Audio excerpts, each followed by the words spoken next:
वही बात कहता है जो मैं कह रहा हूं, उससे एफिडेविट नहीं मांगता है। तो भाइयों और बहनों, इसके बाद उन्होंने क्या किया, इन्हें पता लग गया कि अब इंडिया गठबंधन छोड़ेगा नहीं।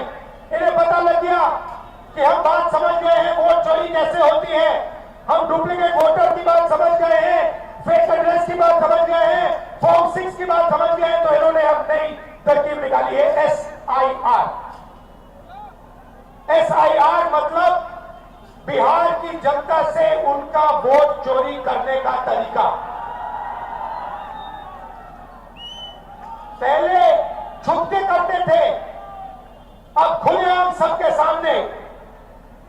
आज उनका प्रेस कॉन्फ्रेंस होता है, मैं उनसे पूछना चाहता हूं, आपने कानून बनाया, आपने सीसीटीवी का कानून बनाया, फिर आपने उस कानून को बदला क्यों?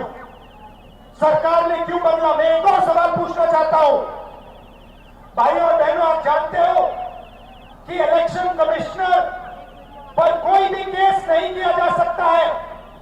आप जानते हो कि हिंदुस्तान का कोई भी court, high court, supreme court उन पर केस नहीं कर सकता है। आप जानते हो ये कानून कब बना? जानते हो? 2023 में ये कानून बना। ये कानून 2023 में क्यों बना?